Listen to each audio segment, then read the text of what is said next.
¿Cuántos queremos recibir la palabra de Dios? La palabra de Dios es viva y eficaz y más cortante que toda espada de dos filos. Pero para que la palabra produzca fruto tiene que haber un buen terreno. Así que oremos al Señor para que seamos nosotros ese buen terreno donde la semilla de la palabra dé fruto. Padre, en el nombre de Jesús, te damos muchas gracias por tu misericordia, por tu amor, por tu bondad, por lo que eres, por lo que haces, por lo que harás. Señor, te pedimos en esta mañana que hables a nuestra vida y a nuestro corazón y que esta palabra tuya no vuelva vacía, sino que esta palabra nos cambie, nos transforme, que esta palabra nos sane, nos libere, que esta palabra nos dé luz, que al salir de este lugar, Señor, salgamos realmente cambiados y transformados. Te lo pedimos, Padre, en el nombre de Jesús. Amén y amén.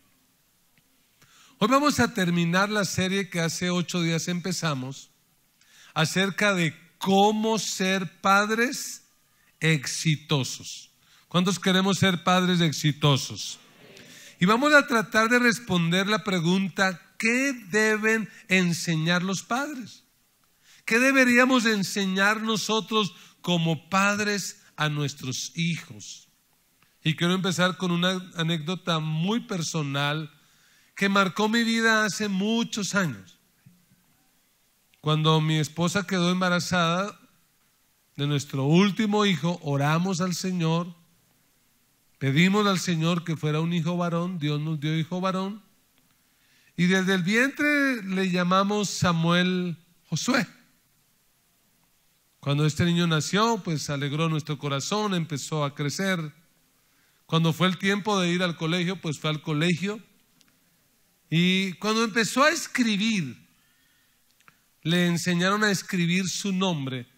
Y él escribía su nombre, pero escribía Samuel Alfonso. Y entonces la profesora me dijo: ¿cómo se llama su hijo? Yo le dije: él se llama Samuel Josué. Samuel porque fue pedido a Dios y Josué porque fue un conquistador. Y ella me dijo: pero su hijo escribe Samuel Alfonso. Y yo hablé con mi hijo, cerca de 4 años tendría. Le dije: mira, te llamas Samuel por esto y Josué por esto. Pero llegó el otro curso y él seguía firmando su nombre, Samuel Alfonso. Y entonces yo tuve una charla de hombre a hombre con mi hijo. Y le dije: ¿por qué te quieres llamar así? Y él dijo algo que me marcó la vida. Dijo: porque yo quiero ser como tú. Cuando yo escuché eso me corrió un escalofrío. Porque yo dije: si él quiere ser como yo, ¿qué me va a tocar ser a mí? Ser una persona ejemplar. Y eso me llevó a entender la tremenda responsabilidad que tenemos como padres. Porque sea que nuestros hijos lo digan o no, pero en el fondo nuestros hijos van a querer o van a terminar siendo como nosotros. ¿A cuántos aquí les gustaría que sus hijos terminaran siendo como ustedes? Está bien no responder amén, porque es algo para pensar, ¿no? Que mi hijo sea como yo. Uy, mejor que no. Quiero que consideremos, para empezar en esta mañana, 4 principios bíblicos que nos van a ayudar a entender un poco más la importante tarea de formar hijos para Dios. Lo primero que quiero que quede en su corazón es esto: que los hijos son una bendición y no un problema. Gloria a Dios por los que dicen amén a eso. Los hijos son una bendición y no un problema. Porque algunos piensan que los hijos son un problema. Y yo quiero decirle algo: aunque tú padre, madre, no hayas planeado tus hijos, no importa, Dios los planeó. En el mundo hay padres accidentales, pero no hay hijos accidentales. Todos los seres humanos que nacen por voluntad de Dios. Y la Biblia dice, herencia de Jehová son los hijos y cosa de estima el fruto del vientre. Un segundo principio es que educar a los hijos debe ser motivo de alegría y no de carga. Porque algunos ven los hijos como una carga. Y educarlos los ven como una carga. Por eso a veces ni bien el niño ha nacido y ya como que quieren deshacerse de él.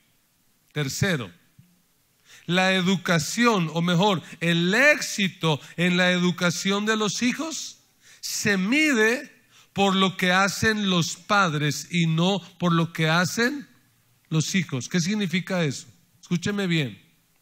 El éxito en la educación de los hijos se mide por lo que hacen los padres y no los hijos. ¿Por qué? Porque usted pudiera ser el mejor padre, la mejor madre, y aún así su hijo tomar malas decisiones. ¿Qué es lo que cuenta? ¿Lo que su hijo va a hacer? No, lo que usted haga. Que usted tenga la conciencia tranquila de que usted hizo lo mejor. Y cuarto, los padres deben ser la mejor influencia para los hijos. ¿Los padres qué debemos ser? La mejor influencia para los hijos. Es decir, nuestros hijos no tienen que terminar diciendo, uy, yo quiero ser como el tripaseca, el amigo ese de la pandilla, y yo quiero ser como él, es que ese man sí es, pero bien bravo. No, que terminen diciendo, yo quiero ser como mi papá, yo quiero ser como mi mamá. Que aunque hoy estén sus hijos de pronto apartados, pero que en el fondo del corazón digan, cuando yo sea mamá quiero ser como mi mamá, cuando sea papá quiero ser como mi papá. Anime a alguien y dígale, podemos preparar hijos para la vida. Podemos preparar a nuestros hijos para la vida.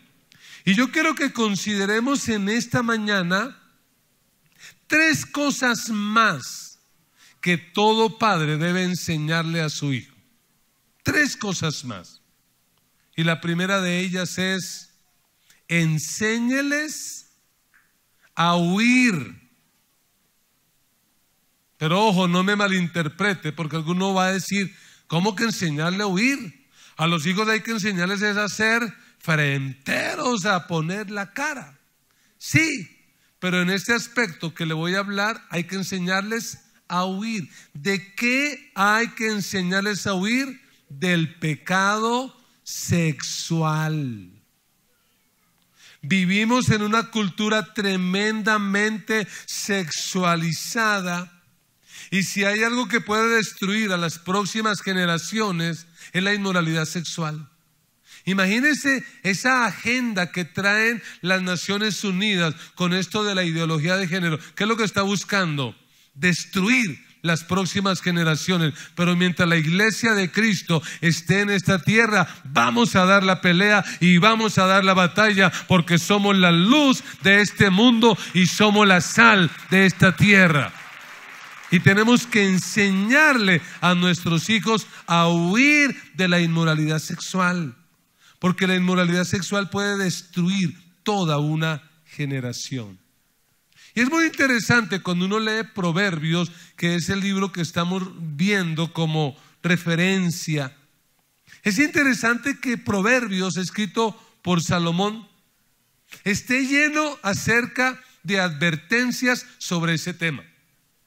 Si hay algo sobre lo que Salomón habla una y otra vez, es sobre la necesidad de huir de la inmoralidad sexual. Y uno se pregunta, ¿por qué? Y la respuesta que a mí se me ocurre es que la razón por la que Salomón advierte tanto sobre eso es porque esta fue el área en la que él más falló. Antes de mirar Proverbios, mire lo que dice el primer libro de Reyes, capítulo 11, versículo 1. Como para que entendamos un poquito la dimensión del problema de Salomón. Dice así: ahora bien, además de casarse con la hija del faraón, lo cual ya fue un problema, que hace Salomón casándose con una egipcia.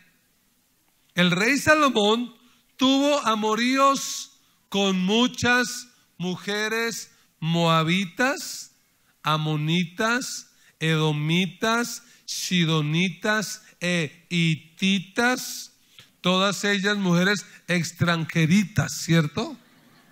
Porque todas terminan así, todas ellas extranjeras, y dice el versículo 2, que procedían de naciones de las cuales el Señor había dicho a los israelitas. ¿Qué había dicho Dios?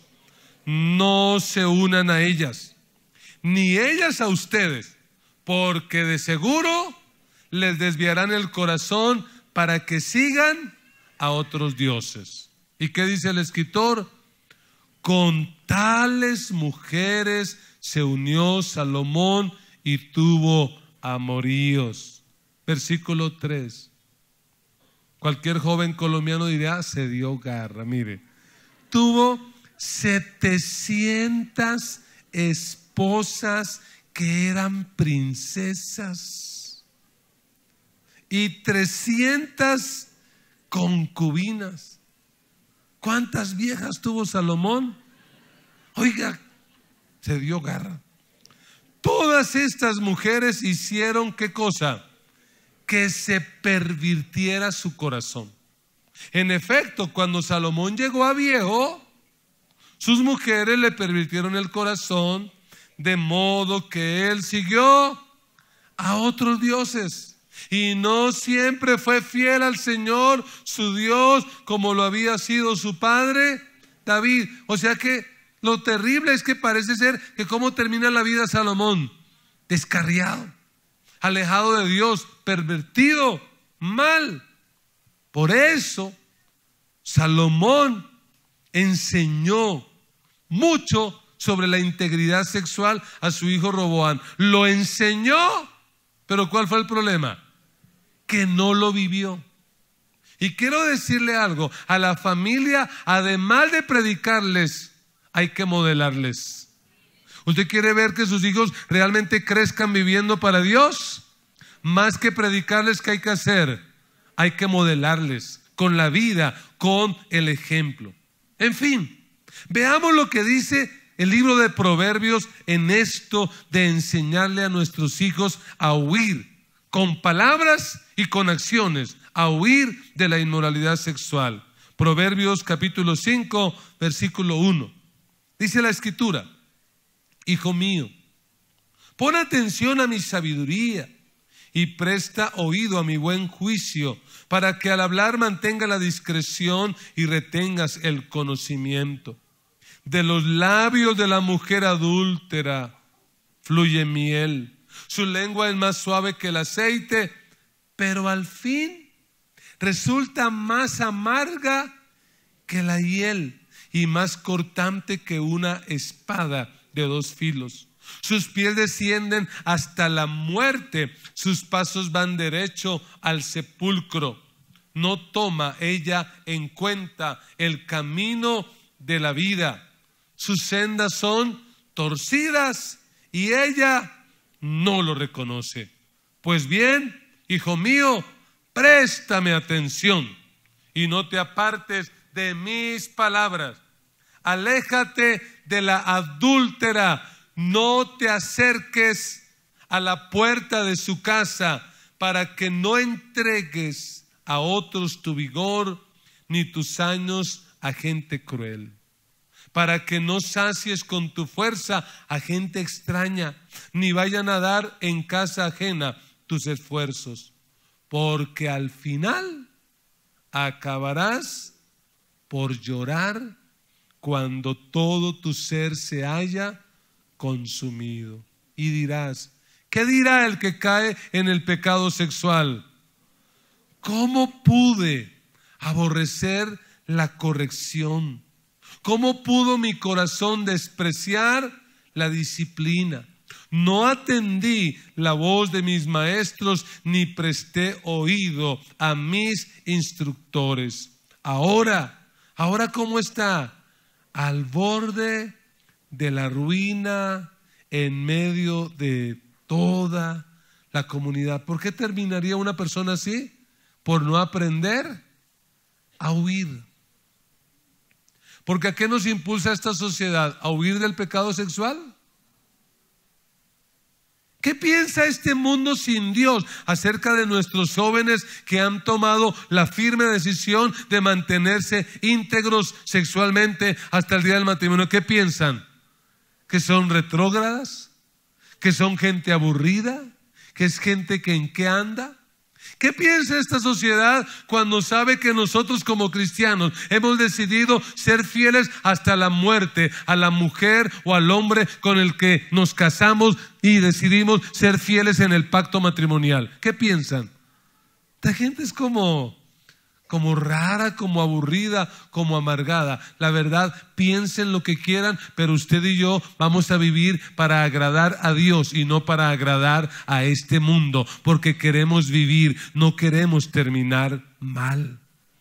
El libro de Proverbios, mire otro texto, Proverbios capítulo 6, versículo 24, dice: te protegerán de la mujer malvada, de la mujer ajena y de su lengua seductora.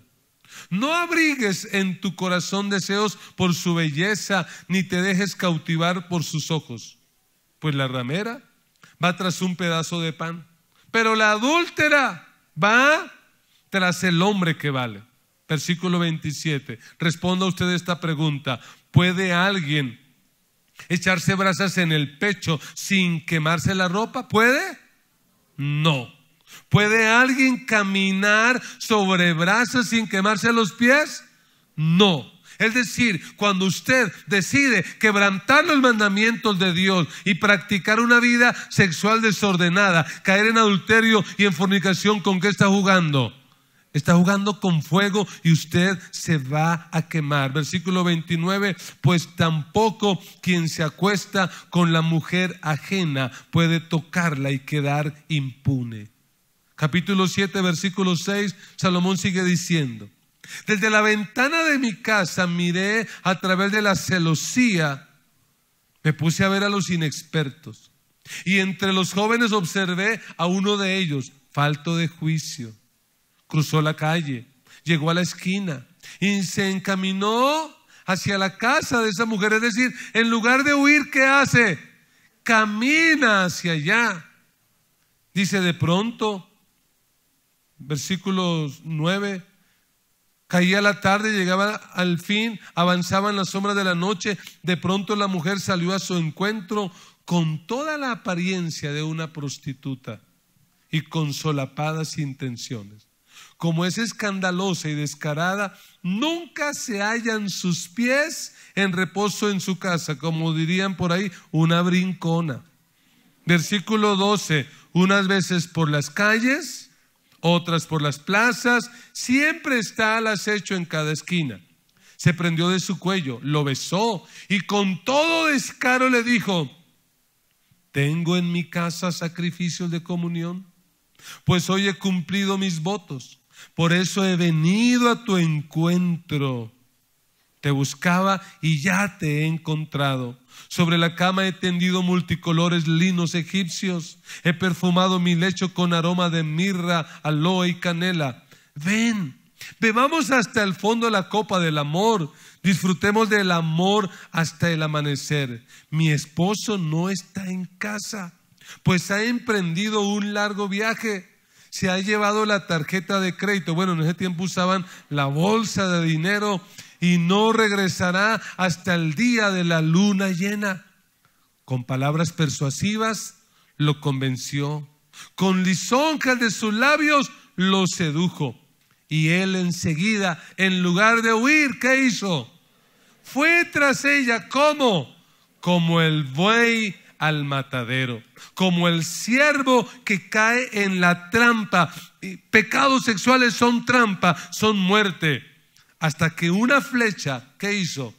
Le abre las entrañas, como el ave que se lanza contra la red sin saber que en ello que él se le iba la vida. Así que, hijo mío, escúchame.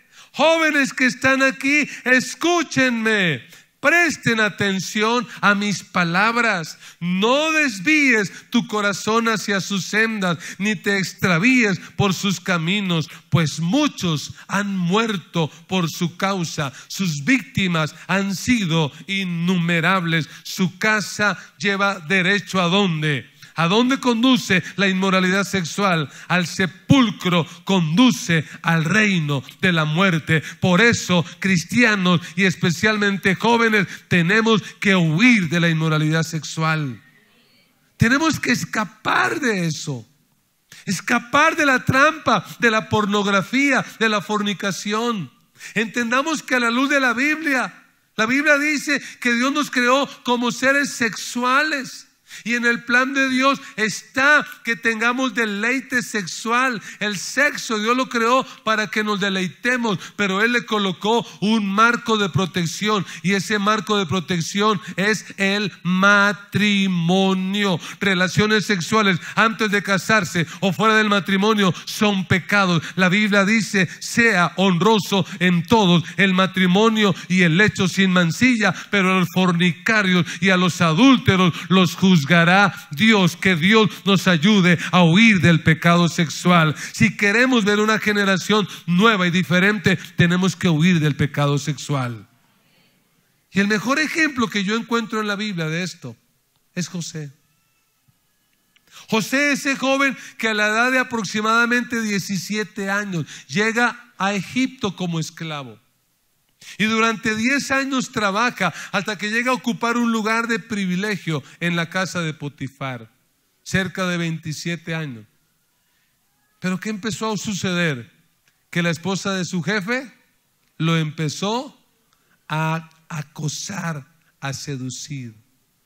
Es la lucha que algunos hombres que están aquí juntamente conmigo tenemos, ser muy atractivos, y nos toca cuidarnos tremenda. ¿Cuántos están luchando con eso? Y oramos al Señor: Dios, guárdanos. Y a este pobre José, cada vez que lo veía la esposa de su jefe, ¿qué le decía? Papacito, uy, ¿quién pidió pollo? Y estaba ahí.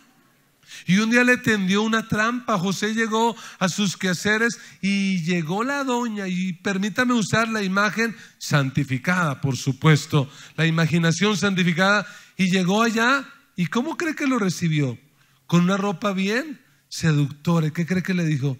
José, duerme conmigo, yo no puedo dormir, me la paso pensando en ti. Ahí se grabó el primer capítulo de Amas de Casa Desesperadas. Ahí empezó esa serie exitosa. Y la Biblia dice que agarró a José por la ropa y le dijo: José, de aquí no te escapas. ¿Y qué dijo José? Pues ni modo, ella sola, yo solo, pues ni modo, ¿sí? ¿Qué hizo José? Huyó. Y dice que dejó la ropa en las manos de esta mujer. Yo no sé qué ropa usarían en ese tiempo, si sería boxer o tanga brasilera, yo no. Pero uno se imagina al pobre José por las calles de Egipto huyendo. Al otro día le llegó a la puerta de la casa la policía egipcia y lo arrestaron. ¿Cuál fue la acusación? Intento de violación. Lo metieron a la cárcel. ¿Qué cree usted que le dijeron los compañeros de cárcel a José cuando se enteraron por qué José estaba ahí? Permítame, pero más de uno yo me imagino que ¿qué le dijo? Te decía: es bien bobo, ¿no? Pero es bobo, pero mujer tan bonita como esa. Y no faltó el que le dijo: o usted es bobo o es gay. Y estoy seguro que José dijo: ni bobo ni gay, solo que he decidido vivir para agradar al Dios Todopoderoso. Y por eso José llegó a ser un hombre muy importante en la historia. ¿Por qué? Porque aprendió a huir. Caso contrario a Sansón. ¿Quién era Sansón? Sansón era el instructor del Boditec de Gaza. acuerpado. Para que se hagan una idea, mírenme a mí aquí, yo sí, acuerpado, con ese abdomen de chocolate, solo que el mío es de Kinder Sorpresa, pero igual es chocolate. Y acuerpado, y cuanto filisteo se le atravesaba, lo iba derrotando. Parecía invencible, pero tenía una pequeña debilidad. ¿Cuál era su debilidad? Sexual. Su problema estaba ahí. Ese hombre no podía ver unas naguas por ahí colgadas en una cerca porque ya se ponía nervioso, ponía a temblar. Y ese hombre tan fuerte terminó reducido, lo dice la Biblia, a un bocado. Terminó ciego, terminó siendo juguete de los filisteos. ¿Por qué? Porque no aprendió como José a huir. Por eso, si tú quieres ver buenos días y cumplir el propósito para el cual Dios te colocó en esta tierra, te aconsejo, huye y enséñale a tus hijos a huir del pecado sexual. Que huyan, que huyan. En segundo lugar, tenemos que enseñarle a nuestros hijos a hablar.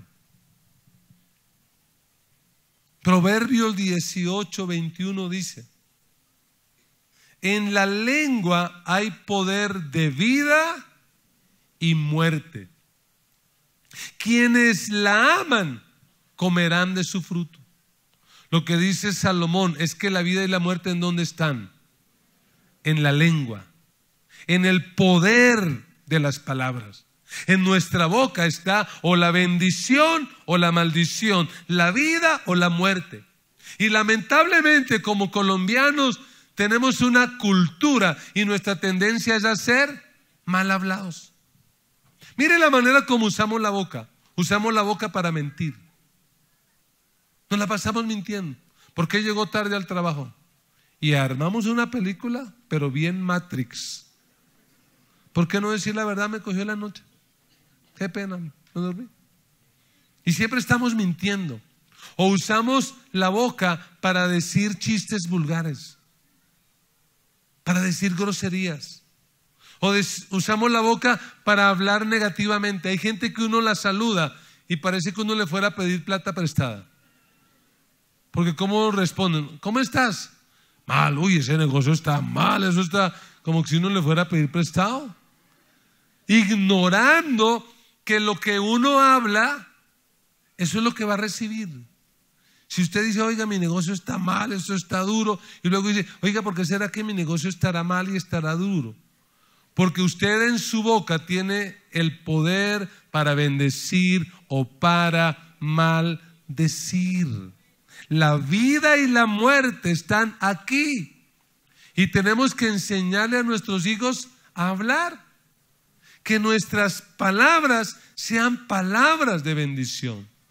Mira algunos de los proverbios que Salomón habla al respecto. 4:24 dice: aleja de tu boca la perversidad, aparta de tus labios las palabras corruptas. O sea, ojo con lo que usted habla. Proverbios 10:11: fuente de vida es la boca del justo, pero la boca del malvado encubre violencia. 10:21: los labios del justo orientan a muchos. Los necios mueren por falta de juicio. 10:32: los labios del justo destilan bondad, de la boca del malvado que brota perversidad. El sabio de corazón, ¿qué hace? Controla su boca, con sus labios promueve el saber. 12:22: el Señor aborrece a los de labios mentirosos, pero se complace con los que actúan con lealtad. 10:19: anímese y léalo conmigo. El que mucho habla, mucho yerra. El que es sabio, ¿qué hace? ¿Qué tenemos que aprender a hacer? A hablar y a refrenar la lengua. ¿Qué es refrenar la lengua? ¿Usted ha visto lo que le ponen a los caballos aquí adentro? ¿Cómo se llama eso? El freno. Y cuando usted quiere controlar al caballo, ¿qué tiene que hacer?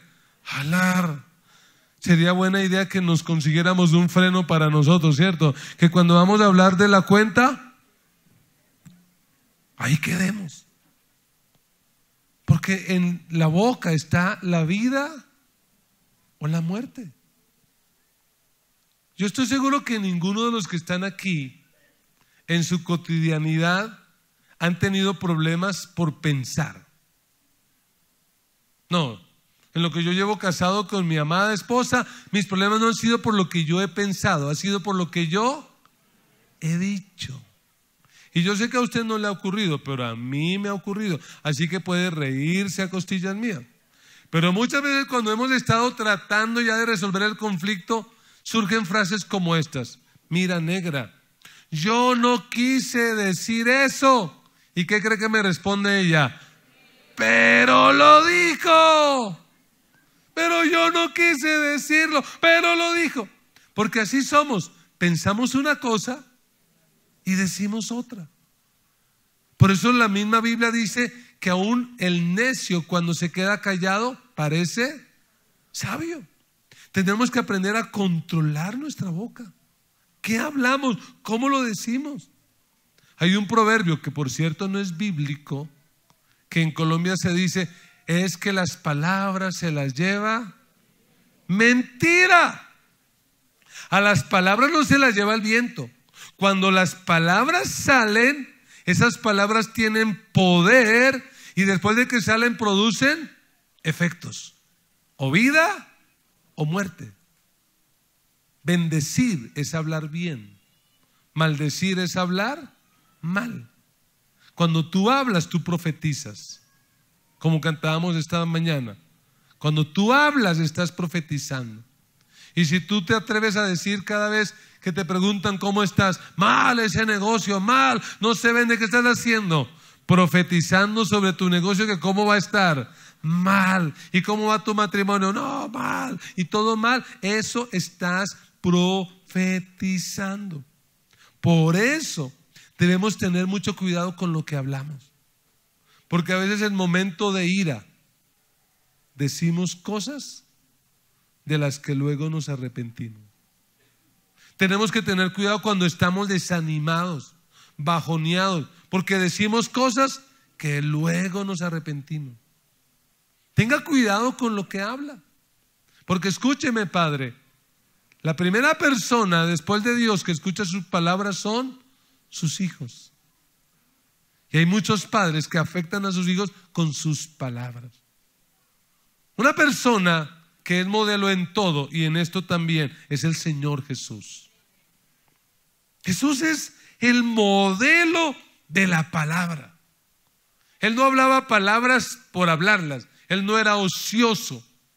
Y cuando uno mira, por ejemplo, todos los milagros que Jesús hizo durante su ministerio, los hizo por el poder de la palabra.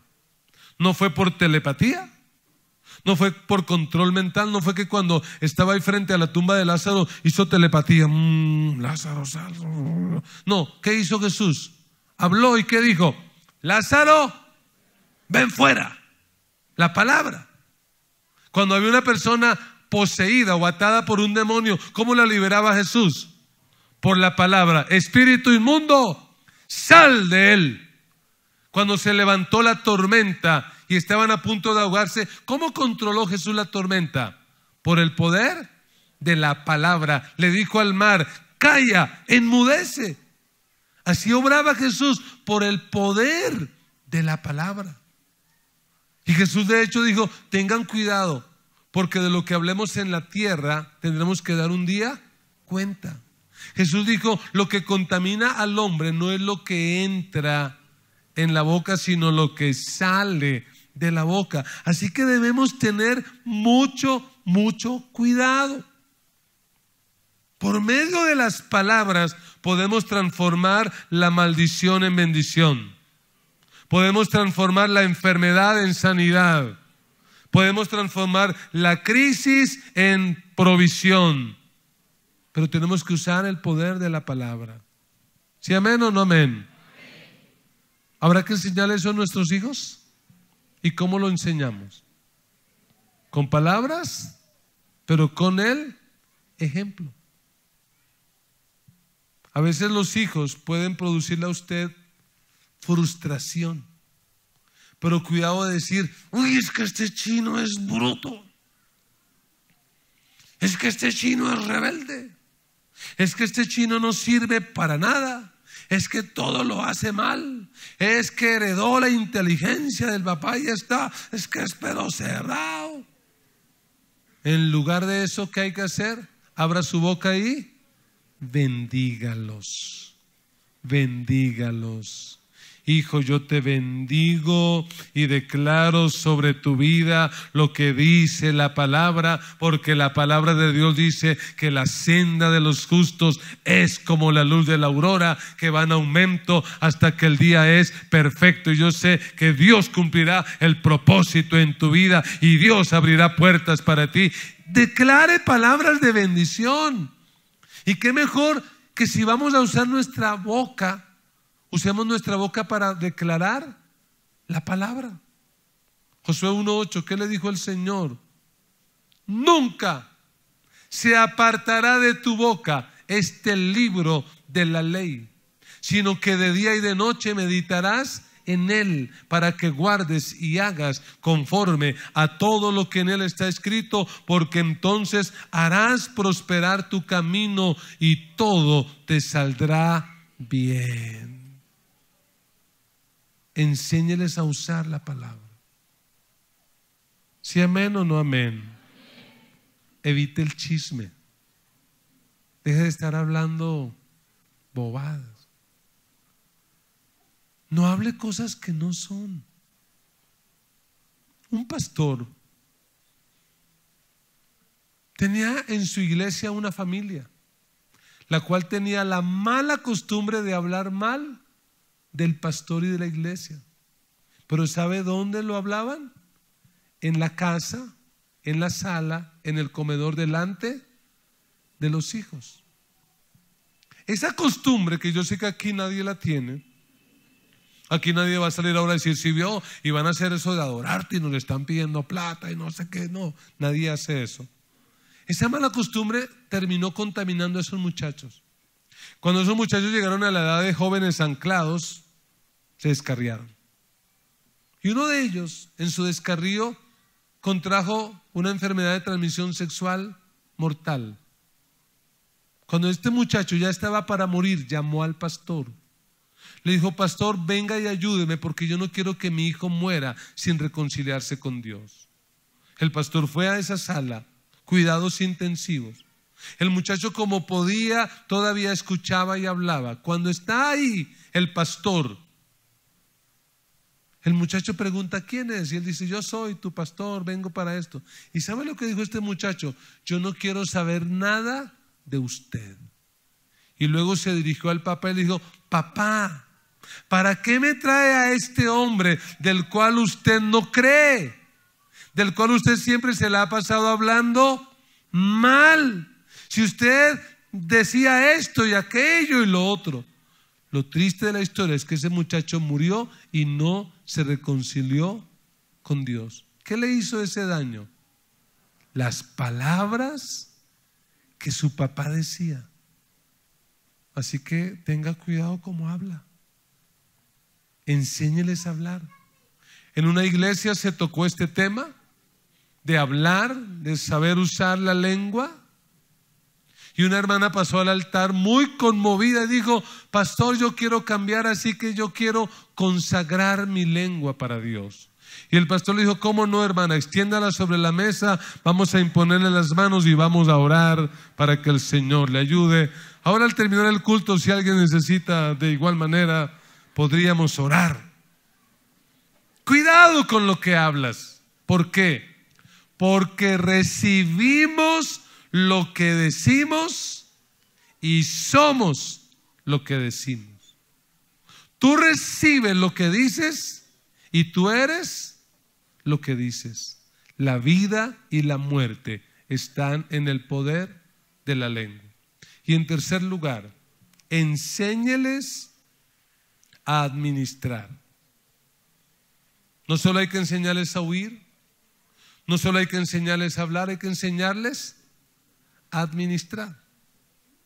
Porque en honor a la verdad y para sacar bien a Salomón hoy, no lo demos tan duro, Salomón moralmente pues deja mucho que desear. Pero en el área financiera Salomón fue un hombre exitoso. Salomón fue uno de los hombres más ricos y más poderosos de la antigüedad. Cuando uno lee el libro de Reyes, uno escucha, uno ve que la vajilla de Salomón era de oro puro. ¿Usted se imagina uno allá tomándose un tinto con la tentación de guardarse la cucharita uno en el bolsillo? Tentación ahí tenaz. O tomando agua en ese vaso de oro, la alergia que le produciría a uno por la falta de costumbre. Será un hombre riquísimo. Y cuando él escribe Proverbios, sin lugar a dudas, que está dando pautas para que usted y yo también seamos bendecidos. Y tenemos que enseñarle esto a nuestros hijos. Proverbios 10:22, Salomón dice: la bendición de Jehová es la que enriquece y no añade tristeza con ella. ¿Cuántos quieren esa bendición de Jehová? Esa bendición que enriquece. Claro que Dios quiere bendecirnos. Eso no es teología de la prosperidad, pero que Dios quiere bendecirnos, sí, amén. Pero para eso hay algunas pautas. ¿Y cuáles son algunas de ellas? Veamos. Proverbios 6:1. Dice así: hijo mío, si has salido fiador de tu vecino, si has hecho tratos, ¿para qué? Para responder por otro. Si verbalmente te has comprometido enredándote con tus propias palabras, bailas. Entonces has caído en manos de tu prójimo. Si quieres librarte, hijo mío, este es el camino. ¿Qué hay que hacer? Ve corriendo. Va a tocar comprar tenis para huir del pecado sexual, y ahora dice: ve corriendo y humíllate ante él. Procura deshacer tu compromiso. No permitas que se duerman tus ojos. No dejes que tus párpados se cierren. Líbrate como se libra del cazador la gacela, como se libra de la trampa el ave. La primera pauta que le enseña Salomón aquí es a no endeudarse y a no responder por deudas ajenas. Porque cuando usted sirve de fiador, ¿qué está haciendo? Está diciendo: yo respondo por la deuda de fulano. Si usted sirve de fiador, luego no se ponga a pelear. Pero yo creí. Cuando usted sirvió de fiador, usted dijo: si usted no paga, yo pago. Y yo quiero aclarar, yo serviría de fiador por mi esposa, por mis hijos, por mi mamá, pero por ustedes, hermanos, no. Si usted viene a decirme eso, ¿yo qué le voy a decir? No. Mejor es que no te endeudas. ¿Usted quiere servir de fiador de alguien? Tenga en cuenta que le va a tocar responder por deudas ajenas. Enseñemos a nuestros hijos que digan siempre no a la deuda. Porque hay un proverbio por ahí que, ¿cómo dice ese proverbio? Es que si uno no se endeuda, no tiene. Le quiero aclarar que ese no es un proverbio bíblico. Por lo tanto, ahí no hay sabiduría. Eso no es verdad. Que si uno no se endeuda, no tiene. Cambie, corrija ese concepto y enséñele a sus hijos a no endeudarse. Usted ahora entra a cualquier almacén y ¿qué le dicen? Ya tiene la tarjeta de crédito del almacén. ¿Y qué dicen muchos? ¡Ay, qué bendición, Señor! Me escuchaste, me proveíste. Y tiene la tarjeta y empieza a comprar cuanta bobada se le ocurre, y compra esto y compra aquello, y luego no tiene con qué pagar. Pastor, o sea que uno no puede usar tarjeta de crédito. Pues si es necesario por su trabajo, sí, pero úsela sabiamente, úsela con pagos a una cuota, úsela sin cuota de manejo y nunca la use para comprar cosas bobas, para el televisor, para las vacaciones. Y se van a Cartagena 8 días allá quemándose la panza y llegan aquí 3 años pagando deuda sobre deuda, interés sobre interés. No, hay que decirle no a la deuda. Versículo 6. ¿Qué más le dice Salomón a su hijo? Anda, perezoso. Fíjate en la hormiga, fíjate en lo que hace y adquiere sabiduría. No tiene quien la mande, ni quien la vigile, ni gobierne. Con todo, en el verano, ¿qué hace en el verano? Almacena provisiones y durante la cosecha, ¿qué hace? Recoge alimentos. ¿A qué le está enseñando aquí a su hijo? A trabajar. ¿Quiere que su hijo sea próspero en esta tierra? ¿Quiere verlo bendecido? ¿Quiere ver la bendición de Jehová sobre él? ¿Qué hay que enseñarle? A trabajar. Yo no estoy promoviendo el trabajo infantil, pero hay que enseñarle a trabajar desde que es niño. ¿Sí, amén o no amén? A las niñas, ¿qué habrá que enseñarle a las niñas? Que laven la loza. Pero pastor, rompen los platos. Pues compre de acero inoxidable, pero enséñele a lavar. Mañana se casa y no sabe preparar nada. Y al niño, ¿qué hay que enseñarle? A recoger su reguero, a tender la cama, a lustrar los zapatos, a hacer las cosas. Tiene que enseñarle a trabajar. Y si usted tiene un arte, una profesión, trabaja en el comercio, no está de más que en las vacaciones se lo lleve y le diga: camine papito, me acompaña, trabaja, y de paso usted le enseña y lo bendice para que aprenda a trabajar. ¿Sabe qué decían los antiguos? El que trabaja no come paja, ni bebe agua como buey. Y Pablo decía: el que no trabaje, que no coma. ¿Qué hacen muchachos hoy en día? Pegados al teléfono, pegados al internet, pegados al Facebook, pegados al Xbox. Muchachos que no hacen nada. ¿De quién será la culpa? ¿De los papás que los alcahuetean, que no los sacuden, que no los ponen a trabajar? Enséñeles a trabajar, porque el trabajo dignifica al hombre. El trabajo es una bendición. El trabajo lo dio Dios para que podamos ser personas de bien, para que podamos surgir y progresar. Que trabajen. Yo le doy gracias a Dios por mi abuelo, por mi padre, porque con todos y sus errores, pero ¿sabe qué me enseñaron? A trabajar. Hay que trabajar. Pero ¿sabe qué les enseña aquí también Salomón? Versículo 8, a ahorrar. Porque ¿qué hace la hormiga? ¿Qué hace la hormiga durante el verano? Almacena. ¿Y cuál es el verano de la vida para un ser humano? El verano es la juventud. ¿Y qué debemos hacer en la juventud? Empezar a ahorrar. Porque erróneamente creemos que la vida nos va a durar joven siempre, pero un día nos vamos a envejecer. Y qué triste llegar a la vejez sin una pensión, sin un ahorro, uno arrimado para aquí, para allá. No, señor, usted va a ahorrar para que cuando llegue a la vejez usted tenga una vejez digna, una vejez bendecida, una vejez en paz para la gloria de Dios. Y sus hijos también pueden hacer eso, pero tiene que enseñarles a ahorrar. Que ahorren, que ahorren. ¿Qué más tendríamos que enseñarle? Proverbios 3:9. Proverbios 3:9 dice: honra al Señor con tus riquezas y con los primeros frutos de tus cosechas. Así tus graneros se llenarán a reventar y tus bodegas rebosarán de vino nuevo. ¿A qué les está enseñando aquí? A dar.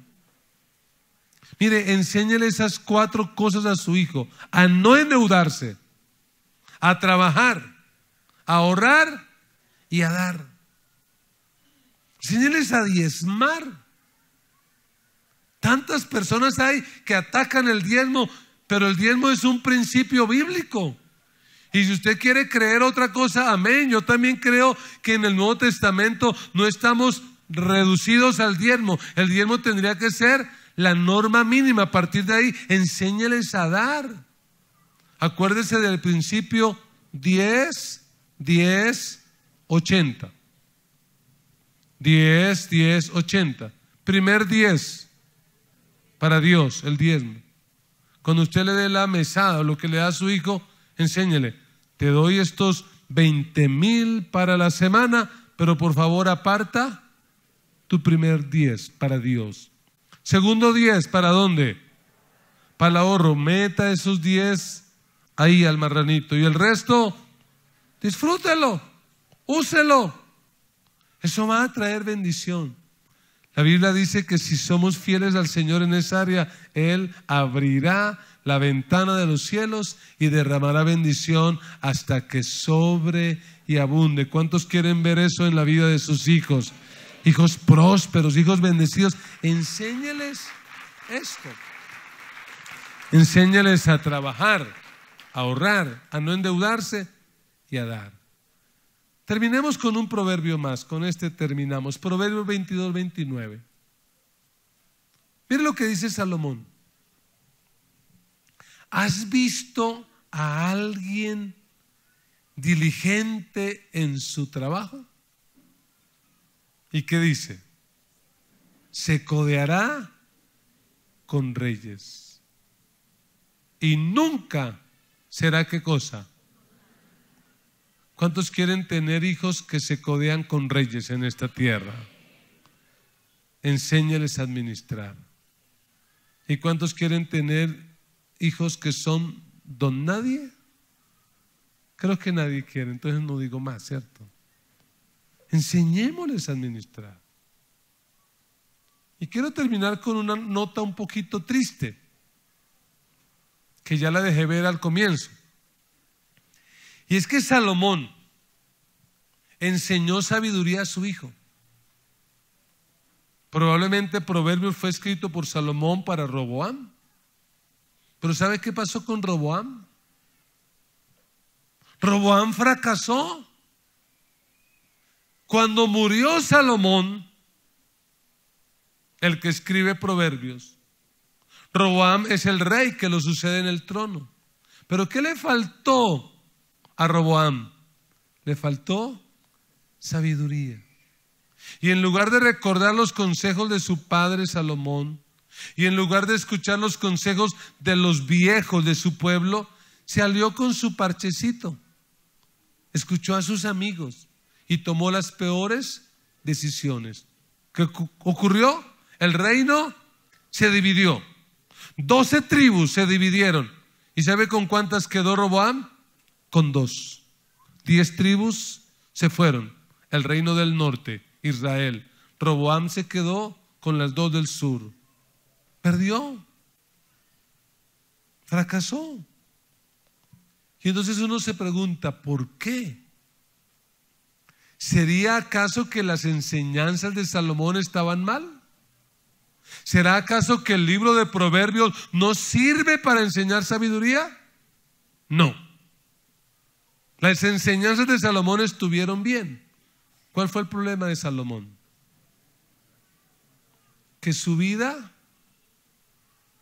anuló sus consejos. Que su vida era incoherente.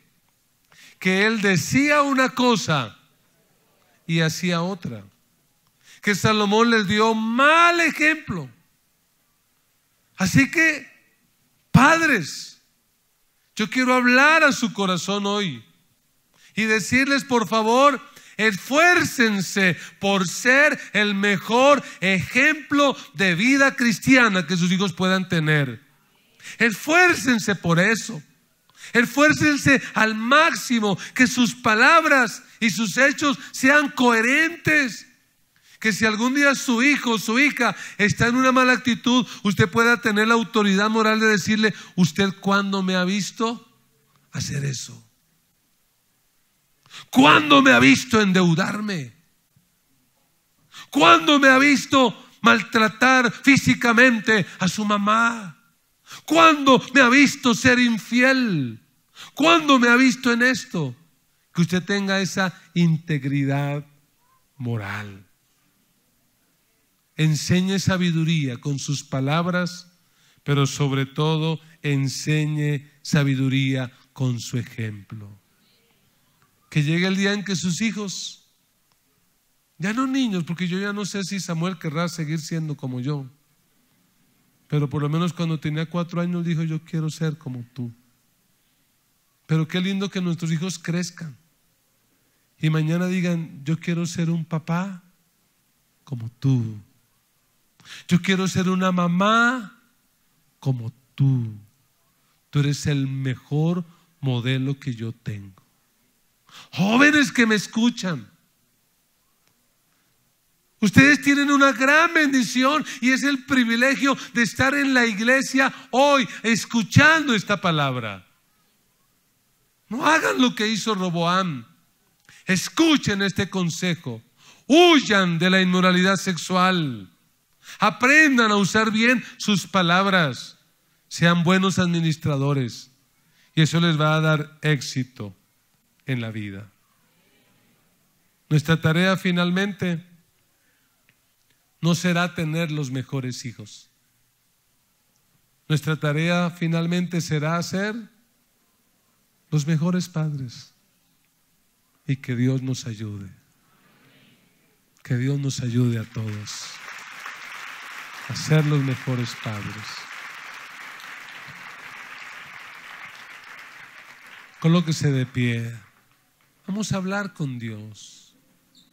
Si estás al lado de tus hijos o de tus sobrinos o tus nietos o de alguien que forma parte de tu núcleo familiar, tómense de las manos o abrácense y vamos a presentar nuestras familias delante del Señor. Vamos a pedirle a Dios que bendiga nuestra casa, que bendiga nuestra familia, que bendiga nuestras generaciones.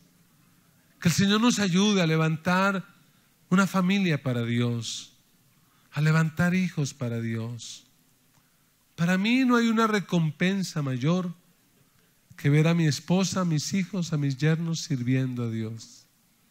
Eso es lo más lindo, poder servir a Dios juntos. Padre, te damos gracias en esta hora por el regalo de tener una familia, la familia que tú permites que nosotros tengamos. Señor, muchas gracias. Gracias por mi esposa. Gracias por mis hijos. Gracias por mis yernos, por mis nietos. Gracias por mi madre, por mis hermanas. Gracias por mi familia, por mi casa. Levante su voz y dele gracias a Dios por su familia. Bendiga al Señor, dígale al Señor: gracias por mi familia, gracias por mis hijos, gracias por mi casa, gracias por mi hogar, Señor. Dios, gracias por la oportunidad de conocerte. Es muy lindo poder conocerte en el camino de la vida, en este paso por esta tierra. Es muy lindo conocerte y permitir que tú empieces a ordenar nuestra casa, que tú empieces a ordenar nuestra vida, que tú empieces a sanar nuestras generaciones. Señor, te agradecemos por eso. En esta mañana, Señor, yo oro por cada familia aquí representada. Cada familia es una realidad distinta. Cada familia tiene unos problemas, unas necesidades. Y yo te pido a ti, Señor, que obres de acuerdo a tu voluntad, de acuerdo a la necesidad de mis hermanos. Obra en aquel hogar que está pasando por crisis, en ese matrimonio que no funciona bien. Señor, restáuralo, por favor. Obra en aquellos hijos que están lejos de ti, en aquellos hijos que se apartaron del camino tuyo. Revélate allí a donde ellos están y sálvalos, Señor. Permite que ellos puedan llegar al conocimiento de tu verdad. Señor, por favor, haz tu obra en nuestra casa, en nuestra familia. Usted que es padre, ore por sus hijos con nombre propio. Bendiga a sus hijos, declare sobre sus hijos bendición. Con nombre propio bendiga el nombre de sus hijos. Señor, gracias por la vida de Wendy, Paola, de Diana, Marcela, de Samuel, Alfonso. Señor, gracias por ello, los bendigo. Te pido, oh Señor, que el propósito que tienes para ellos se cumpla. Señor, guárdalos del mal, guárdalos del pecado sexual, guárdalos, Señor, de malas administraciones, guárdalos, Señor, de malas decisiones en la vida, guárdalos, Señor, de alejarse de ti y de dañar el propósito tuyo. Señor, enséñales a hablar, a usar el poder de la palabra, a usar sus palabras para traer vida, para traer bendición. Señor, por favor, bendice cada familia, bendice cada hogar, bendícelos, Señor. Restaura los hogares que tienen que ser restaurados. Aquellos que todavía no te conocen, que no son salvos, revélate allí donde ellos están. Revélate, sálvalos, Señor. Salva a nuestra familia. Hijos, jóvenes anclados, jóvenes comisionados que están aquí, oren por sus padres, oren por ellos, bendíganlos. Si sus padres todavía no son cristianos, oren porque ellos conozcan al Señor. Padre, te damos gracias por la vida de nuestros padres. Gracias, Señor, por ellos, porque probablemente han cometido y cometerán muchos errores, porque son humanos, porque no aprendieron a ser padres. Pero, Señor, hoy los honramos, hoy los bendecimos y te pedimos, Señor, que les des larga vida a los padres. Como hijos te pedimos que los bendigas, que bendigas a esa madre cabeza de familia que lucha sola por sacar adelante sus hijos, que a veces se siente desfallecer, se siente frustrada, no se siente recompensada. Ayúdala, Señor, ayuda a estos hogares, aquellos que luchan con la economía, con las finanzas. Señor, bendice nuestros hogares, bendice las familias de esta iglesia, bendice las familias de aquellos que nos siguen a través de este canal de YouTube. Bendícelos de una manera especial. Señor, ayúdanos. Te necesitamos. Necesitamos de ti. Necesitamos tu ayuda. Unidos juntos, orando juntos, la tormenta libramos, confiando en el Señor. Nos respaldamos, padres y madres, hermanos y hermanas, unidos en su amor. Señor, te pedimos una vez más, bendice nuestra familia, bendice nuestra casa y bendice nuestras generaciones. Señor, por favor, abre los cielos sobre nuestro hogar. Derrama sobre nuestra casa tu paz, tu presencia, tu provisión, tu protección. Aleja de nuestro hogar la inmoralidad sexual. Aleja de nuestro hogar la maldición. Aleja de nuestro hogar la ruina, la enfermedad.